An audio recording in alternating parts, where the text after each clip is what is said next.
Is that a threat? No, of course not. It's merely a warning. Hey, welcome back to ScreenCrush. I'm Ryan Airy, and this is all of the Easter eggs, references, and little things you might have missed in Daredevil Born Again, Episode 8. Now, we open with the song Stillness and Panic by Hannah Colsty, and this song represents Dex at this moment in time. There's stillness in his jail cell, but in a moment, he's going to be dragged into Gen Pop, panicking about his next move. So we begin on this image of a blue rose. Now, a blue rose is an interesting choice for this visual because they do not exist in nature. You have to cultivate them. So blue roses often mean hope or unrequited love. So this one represents the life that Benjamin Poindexter never had. Remember, back in season 3, we saw that he was in love with the woman who barely knew his name, but Fisk had her killed, leading Dex to go on a rampage to kill Kingpin. Now then the camera pulls back to first show us the out of focus bars, and then tilts up to show us the guard tower, revealing that this is a prison garden, and then finally zooming out to show us Poindexter. So this is actually a mirror of the shot at the end of the episode, where we begin on Matt listening to the ballroom, and then focusing on the sound of Poindexter's rifle as the camera tilts up and zooms in. So this is a beautiful opening shot that is loaded with foreshadowing. We begin the episode seen from Bullseye's point of view, and we end the episode hearing from Matt's point of view. Notice there's even a similarity between the bars behind Poindexter and these panels of light shown behind Matt, connecting these two scenes visually. You know, I didn't really see the old Netflix show, so who is this guy again? Sure, so in the Netflix series, Benjamin Poindexter is an FBI agent who has this uncanny ability to use any object as a weapon, kind of like Hawkeye flipping a coin to turn off the TV. But Poindexter is also mentally unbalanced, so Kingpin is able to flip him into becoming his personal assassin. He dresses up as Daredevil and commits murders to frame him, including murdering Daredevil's priest. But, like I said, after Poindexter discovered that Fisk killed a woman he was obsessed with, he tried to kill the Kingpin in a three-way melee in the finale of the original series. Now, that fight ended with Kingpin breaking Poindexter's spine, but we saw him getting surgery in a post-credits scene. Then, he popped up in the season 1 finale to murder Foggy Nelson, giving us this epic one-take fight with Daredevil, which ended with him trying to murder Bullseye. And I want to quickly shout out an Easter egg from episode 1 that we missed. Galen UFO on our free-to-join Discord server noticed that when Dex is introduced, he straightens out the light bulb, a nod to the compulsive behavior that he displayed all through season 3. After Matt's testimony put him away for good, Poindexter is being escorted like Hannibal Lecter, or, as they say here, Enhanced supervision. Now that word enhanced is one we've heard a lot in the MCU before. We have an enhanced in the field. So enhanced is what they use to describe super individuals, who now require enhanced security. We saw similar measures used to contain Emil Blonsky in She-Hulk, and in Ross's power dampening cell in Brave New World. At least I think it was a power dampening cell, they were really vague about that. So in this scene, they are removing him from protective custody and placing him in general population or Gen Pop. And the cops make sure to call him Agent Poindexter. Now, as a rule, former law enforcement agents don't do well in prison, so this is an extra little insult so the prisoners know that they have a former cop among their own. Now, in that opening shot of the blue rose, notice that the entire shot starts off with a blue tint, but as the camera pulls back, the color returns to normal. The blue tint represents how Dex sees the world, and we keep seeing the blue tint a few times in the episode. There's the blue rose, the prisoners, when Bullseye escapes, and the scene before he tries to kill Fisk. And the blue tint is often accompanied by this buzzing sound. Now, in the Netflix show, the buzzing sound came to Dex when things weren't going his way and he felt angry with the world. Hey, do you guys sell, like, I don't know, like Meg Ryan romantic comedies? No, not really, not at all.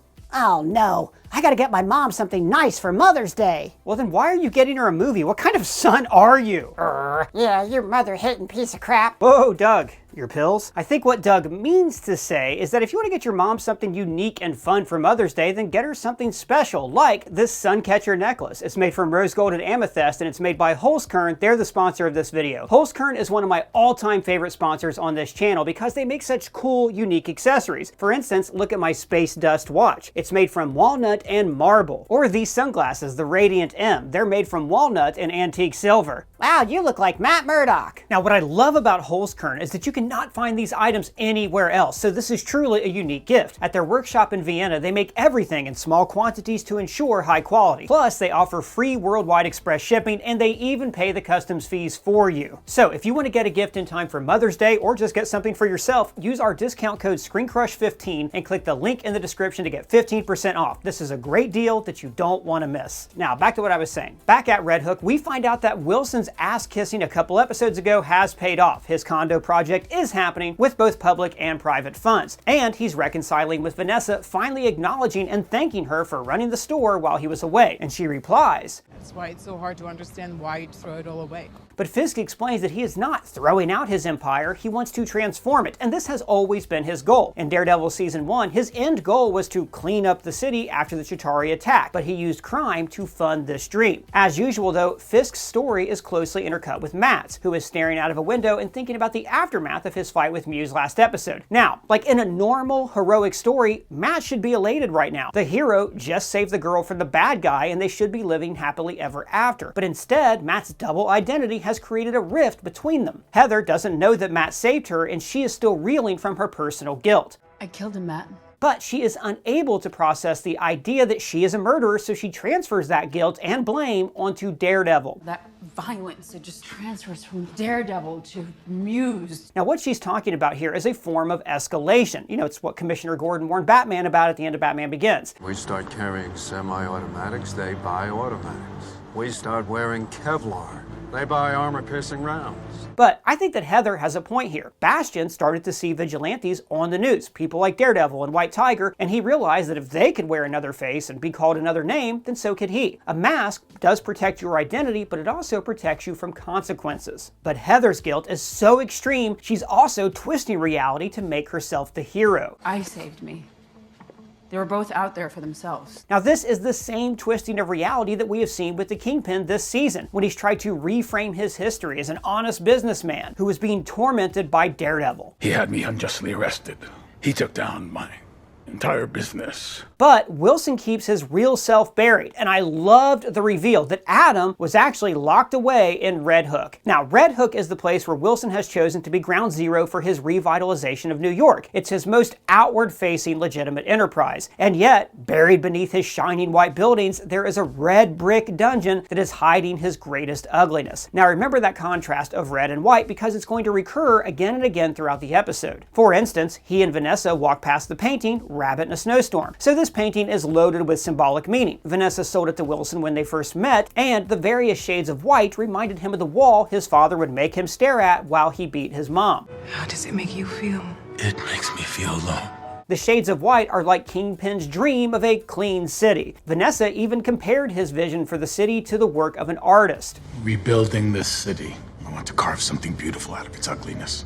You sound like an artist. And notice that Vanessa was also wearing a white dress when they met. So Wilson's idea of purity is also tied to her. In season 3, we find out that the painting was actually stolen by Nazis during the Holocaust, and Fisk allowed the original owners to keep it. But Po Dexter, who was still eager to please Fisk, stole the painting back and murdered the family, putting just a tiny blotch of blood on the painting, symbolic of the violence that Fisk uses to build his clean city. In the season 3 finale, that symbolism blew wide open as Daredevil splatters Kingpin's blood across his white suit and the painting. Now, Kingpin has never cleaned the blood from the painting since, leaving it as a reminder of the price he has to pay for his vision. I should also note that Wilson's idea of a clean city is racist and stupid. He wants to force people out of old buildings and create tiny condos and high-rises that no one can afford. And this is a major problem in New York City right now. He has no real plan for the working class, and he simply wants to create a city that looks good from his skyscraper window. Kingpin, in reality, hates the city, just like he hates himself. And that's why he wants to remake it into something white, something that he likes to look at while he stares out his window. And remember, there is always a thematic connection between Matt and Wilson. Matt is also staring out of his window, looking at Manhattan from a distance. He doesn't even live in the borough that he used to love. Now, I say Matt's looking out the window, but he can't even see the view. So to him,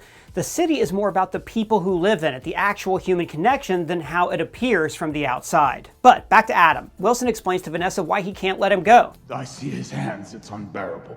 Now, it's interesting that he focused on Adam's hands, just as the camera focuses on Wilson's trembling hands. Remember, a few episodes ago, Vanessa talked about Adam's hands being soft like an artist. It was his hands. His hands drew beautiful sketches. I mean, just... Can we not? Vanessa asks, Why would you keep all this from me? and when Wilson replies, notice he kind of stammers.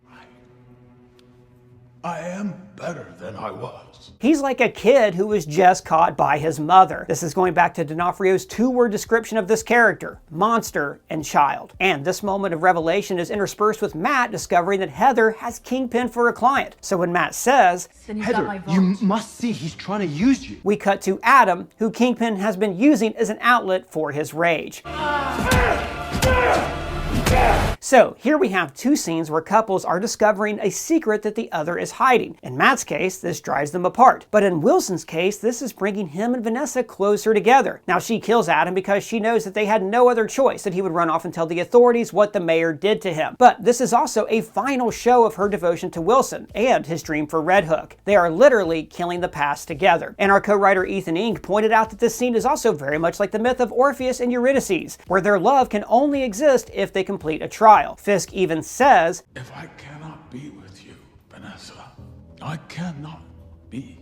which kind of hints that if Vanessa were to pick Adam here, then she should just shoot Fisk. In this way, he is giving her agency. He is saying that you are the boss. And after he's killed, notice how the blood splatter on the white wall also looks like the blood stain on Rabbit in a Snowstorm. Speaking of that white wall, remember that Fisk also stared at his white prison wall in the season 1 finale to remind himself of Vanessa. Again, it's like poetry, it's sort of they rhyme. So afterwards, Vanessa and Wilson embrace, and as the camera rack focuses on Adam's dead body, then it not so subtly pans over to Rabbit in a Snowstorm, connecting that this painting, once a symbol of purity, is now stained with their mutual sin. Meanwhile, Wilson's actions have caused a schism between Matt and Heather. Now this is all continuing the inverse that we've seen all season long. The bad guy is the mayor, the hero is branded a criminal, and as we saw in the first episode's final shot, the sinner rules from heaven while the righteous suffers in hell. Now just like in season 2, Matt's life as Daredevil is starting to affect his legal career. Kirsten says, "You look like you just got out of some North Jersey fight club." Which is of course a reference to the movie Fight Club, another story about a man leading a double life, office by day and fisticuffing anarchist by night. And speaking of joining clubs, I want to remind you guys that you can now listen to ScreenCrush on all of your favorite podcast platforms. And we only have 2 more weeks to get your Daredevil parody merch, like the No Fear hallway fight, the Fisk Will Fix It shirt and yard sign, the Battle of New York newspaper, emulating the New York Bulletin cover from season 1, Nelson and Murdoch Law and Order t-shirt and logo tees, and of course, the Rabbit in a Snowstorm shirt, poster, and fridge magnet. We love designing these shirts for you guys, and shopping our merch store helps us make more videos like this one. Thanks for your support. The links for that and our Discord are below. But Matt's time in the office is short as he finds out that Po Dexter has been moved and he wants to talk to Matt. Now, as Matt's life is falling apart, everything is coming together for Wilson. He says, This is actually Fiorello LaGuardia's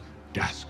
All right, who's that? well, LaGuardia was the mayor of New York in the 30s and 40s, and he was extremely popular. Wilson even says that the mayor was one of the few people his father respected. Now remember, Bill Fisk ran for office and lost, but he always thought that winning office was the only way to get ahead in the city. Once I get on the council, this is all taken care of. As we've talked about in past videos, Wilson likely ran for mayor in part to show up his dead father, or in a weird way to earn his approval. So a few episodes ago, he asked Sheila if this was LaGuardia's desk, and then he said, Vanessa would know by sight. now Sheila said she would look into it, but she never did. So here he says, Sheila, Vanessa checked. This is actually Fiorello LaGuardia's desk. So this is his way of undermining Sheila, of telling her, hey, you're kind of useless to me. But he's also trying to show her that he is now complete. He has his wife and the desk of New York's favorite mayor. Now the newspaper here is in the style of the New York Post, with a headline that reads, "Stopped and Fisked." Now this is showing that the Kingpin is getting good press by running a private police force. But notice, this is from the New York Examiner. That is the same newspaper that reported on Captain America stopping a Nazi spy in Captain America First Avenger, and we saw the same newspaper appear in season 2 and 3 of the original Daredevil show, also in Agent Carter, The Punisher, and even here in Spider-Man No Way Home. So we hear these incredibly silly statistics. I'm not sure if you've seen the latest numbers, but vigilante crime is down 30%. Now this is exactly the kind of statistical fuzzy math that cities use all the time. Like, what are they defining as vigilante crime? They can easily reclassify any crime to be vigilante one way or the other. After all, last episode they said that Muse was a serial killing vigilante. And then Fisk leverages the power of his celebrity popularity to promote an unqualified underling to reward his loyalty against the advice of an extremely qualified woman working in his government. And is Daniel anyone else's favorite character? I am loving this like baby wise guy arc for him, and Michael Gandolfini is playing him as the most dangerous kind of doofus, a young man who is aching for a role model to tell him who he is. As Wilson's career is thriving, Matt's is falling apart. So last episode he told Heather how he felt about his new life. To me, it feels like fake. And in this episode, we see why. He used to defend the downtrodden, but now he has clients like Madison. Madison with 2 N's, 1 Y, but it's not where you think. No, not that one. This D-bag. I should take the stand. Mr. Madison. Now, he wants to take the stand because, like Fisk, he cares what people think. You too? Black lady? Blind dude? I like the optics. So Matt listens to his heartbeat to see if he's lying. Now, in the past, Matt has done this to represent clients who are innocent, like Hector Ayala. The second he's there, then he's gone. But he doesn't use this to defend the guilty, so morally, this is one line he is just not ready to cross. He talks to Kirsten about how the system is broken. One man goes to jail for eating caramel corn, while a worse criminal gets to be mayor. But I think what's really on his mind here is that a hero can save his girlfriend, but then she blames him for the attack. And then, Matt says, we're not serving justice here, we're babysitting chaos. And remember, Fisk wanted this chaos, just like he told Vanessa. Chaos must reign, just for a moment, to build a stronger order. So this gets Matt thinking about the old days, so he returns to Josie's for the first time in a year. Now, in the comics, Josie's was always more of a low-life criminal hangout, but in the show, it became the local for Matt and Foggy. And then we finally get some answers. Like after episode 1, I talked about how Dex and Foggy never really interacted, and how it would have made more sense if he was going after Karen. But now we find out he was paid to take out Foggy. Remember, in that episode, Foggy talked about a client nicknamed Dumb Benny who was caught red-handed. What about Dumb Benny? He's gonna walk, You sound confident. But Foggy insisted that his client was going to walk. He even broke open a bottle of Old Melvinny's from behind the bar. Remember, that's the fancy 20-year-old whiskey that we saw Matt and Foggy drink when they graduated from law school. And like Matt said after Hector's case, they would always drink it after a victory. Only broke it open when we won. So Foggy breaking out that bottle meant that he had a secret plea deal arranged with Benny, who was probably going to turn evidence against Vanessa. They also mentioned that Benny was busted in Red Hook, the same area that Fisk wants to revitalize. So this sends Matt off to meet with Po Dexter, and notice how the bar is bathed in blue light, the color of Po Dexter and his Bullseye costume. Dex agrees to help, but only if Matt gets him free, and says, in another life, you might be defending me, because that's what good men do.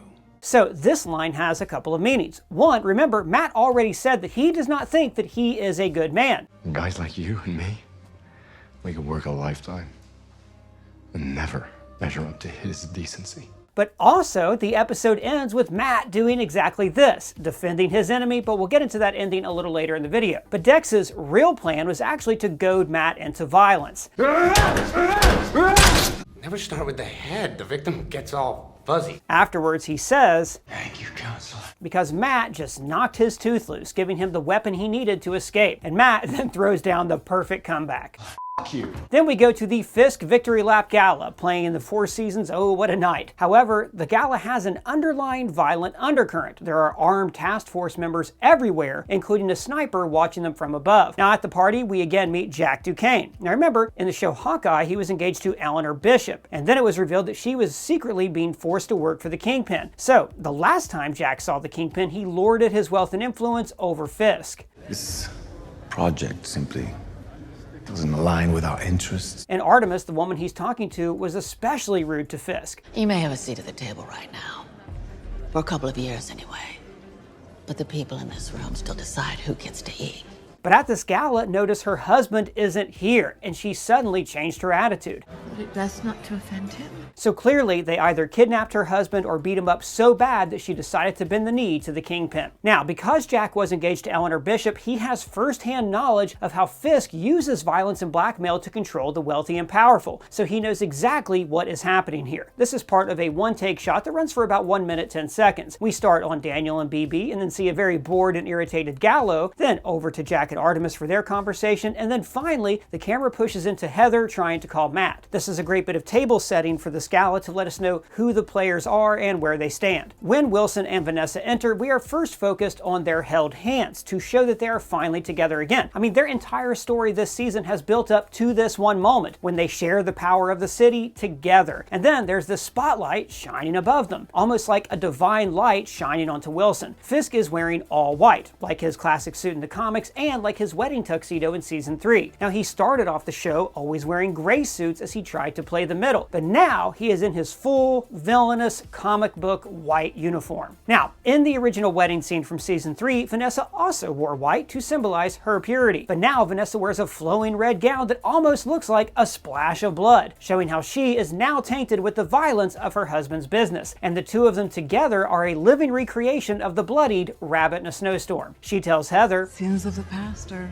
dead and buried," which is very literal since she's talking about Adam, her adulterous sin that is now buried somewhere in Red Hook. So this is intercut with Po Dexter using the violence of his enemy to commit more violence. It is a tidy metaphor for how violence is an endless cycle, and this scene, killing a doctor with his teeth, is taken from the comics. Now, he escapes dressed as a cop. After all, he knows how to carry himself like an officer, and he shrugs off his stitches as just another bad day. Rough day, huh? So he stares through the grating of the bus, calling back to the opening shot of the episode where he watched the garden through his prison window. Then Matt arrives at the party and immediately clocks the vigilante task force. We see Cole North, Powell, and this guy with the Punisher tattoo who we saw at Hector's trial. As he pretends to listen to Heather, he instead focuses his senses on Jack and Wilson's conversation. Now, at first, they are filmed through an opaque window, a visual way to show that their conversation may be behind closed doors, but that doesn't mean that they are unseen or unheard. All through this scene, we see Wilson reflected in other surfaces. Here he is reflected in 3 different surfaces. Here he is inverted on the drink tray. Now, the reflections are showing the various roles he is playing. Mayor, crime boss, businessman. And the inverted reflection is how we first saw him this season, showing how his position of mayor is a perversion of the natural order. And this is also another visual callback to Citizen Kane. So a few episodes ago, we pointed out how the breakfast table was an homage to the classic Kane table montage, but told in reverse as the married couple gradually get closer instead of further apart. But these multiple reflections here are a callback to this iconic shot, showing the many facets of Charles Foster Kane as he exerts control over his empire. Also, Kingpin's conversation with Jack is inverted from their last talk. Back then, Jack had the power, but now he is sitting while Fisk looms over him, pacing like a predator about to eat his prey. So Fisk calls out that he is the swordsman. Is there here? Yes, the swordsman is a random vigilante that we saw on the phone for 1 second 3 episodes ago. Oh yeah, I love the swordsman. Yeah, we'll talk more about the clunky reveal in our video tomorrow, where we're going to discuss the reshoots that altered this entire season. Now, as Fisk is threatening to use the task force against Jack, we see the task force actually abuse a reporter. You have the right to have a real hard time wiping your own ass for the rest of your life. I'm just going to throw this out there. This is a great piece of storytelling that actually shows us how the task force is free from Gallo's bureaucratic control. I think this season has spent a lot of time telling us things, and I love how just a short little bit of the old ultra violence is able to show us the brutality of the task force in just a couple seconds. And this is where BB finally steps up and hopefully becomes a central character in season 2. She tells Daniel, My uncle used to say that we should speak truth to power. and those words are on her mind because she lied about Daredevil not being the one who stopped Muse. So she reads the room and corners Gallo. He calls her, Become Fisk's Minister of Propaganda. which is a nod to Joseph Goebbels, the Nazi propaganda master who controlled Hitler's press. And to hit him back, she calls the task force Fisk Gestapo, who were Hitler's secret police. So Gallo starts to spew, first revealing that Fisk killed her uncle, and then she gives a somewhat surprising revelation. Yeah, I did. And as our own Ethan Ink pointed out, BB is quite literally the next generation of her Uncle Ben. So at the end of Ben's arc, he was about to start self-publishing on the internet before Fisk killed him. And here BB reveals that she is using other names in the anonymity of the internet to get closer to Wilson's inner circle. It also echoes that one for them, one for us sentiment that Matt is also operating under at his new law firm. And as Gallo offers to leak files to her, North clocks their conversation. So in the comics, Cole North starts as a loyal member of the anti-vigilante task force, but later he comes around to work with Daredevil. So I think as Wilson's tactics get more extreme, North in the show could follow a similar arc. Then, just as Matt tries to get to Fisk, a spotlight, a heavenly light from above, shines down on him. It is another way of showing that in this place, Wilson is favored with godlike power. The song they dance to is called We'll Take Manhattan, and the first line is We'll Take Manhattan, the Bronx, and Staten Island, which reflects how Vanessa and Wilson view this city. It is now theirs for the taking. And I don't know if you guys remember, but the last time Vanessa and Wilson danced together back in season 3, it was also interrupted by Dex. Again, it's like poetry, so if they rhyme. This overhead shot is another example of showing the two sides of Fisk. There's his public self, and then there is his shadow self, which of course was foreshadowed by Muse's mural all the way back in episode 1. And then we get yet another reflection of Fisk in Matt's glasses. And okay, this little suave move here. You're gonna have to lead. is the opposite of Peter Parker in Spider-Man 2. So Bullseye enters through the kitchen, walking past the deep fryer where the reporter's hand was just burned, showing how the violence that Fisk visits on others will eventually be revisited onto him. Now, on the dance floor, Matt cuts in and tells Vanessa, I know it was you. I know you had Foggy killed. which is an obvious callback to this. Somehow Palpatine returned. Sorry, I meant this. I know it was you, Fredo. Which reminds me, there is actually a famous Godfather cameo in this scene from Godfather 3. This actor is your mom. Now, the revelation that Vanessa was behind Foggy's death is taken from the Ed Brubaker run of the comics, when it was revealed that Vanessa was the actual mastermind behind Matt's troubles for several years. And as she teases him about being Daredevil, Fisk starts to slowly dole out information to Heather. You know, it's been said that keeping secrets can make us sick. Then we get this incredible visual of Matt's senses and the mirror to the opening shot of the episode. So as Matt starts to focus on his senses, the aspect ratio shifts to fill the entire screen, while a soft focus warps the edges of the frame to create this almost wide-angle lens effect. And then, as he hears the rifle, that aspect ratio shifts as he hones in on Bullseye. Now, we saw a similar effect at the very beginning of this season when Matt focused on Fisk on top of the rooftop following his election victory. And then we hear that Bullseye drone as he takes the shot. Then Matt takes a bullet for the Kingpin. So in the Mayor Fisk run in the comics, the Kingpin was actually attacked by the Hand, and Matt, who is deputy mayor, assumed the position of mayor during the crisis. But Matt taking the shot still stains the Kingpin's white suit with red, another visual callback to the painting Rabbit in a Snowstorm. And then the blue light of Bullseye shifts to Matt's color, red, and instead of hearing the Bullseye drone, we hear the sound of a heartbeat, which is the signature sound of Daredevil. It's why it's central to his leitmotif from the original show. But the red light also, again, implies that Matt resides in a kind of hell. While Wilson is escorted to the safety of his penthouse, Matt is left to suffer and bleed in hell. And I can bet you that this failed assassination attempt is going to play right into the Kingpin's hands. He will use Po Dexter's vigilante actions to gather even more power to himself, and maybe even claim that God spared his life for a reason. Hell, maybe he'll become so delusional that he'll actually believe it. Well guys, that's all the Easter eggs that we found, but if you found any, let us know in the comments below. And big shout out to Ethan Inc., who co-wrote this video. You can find his social links below. And don't forget to get an exclusive discount on Holzkern to click our link in the description. And if it's your first time here, please subscribe and smash that bell for alerts. For ScreenCrush, I'm Ryan Airy.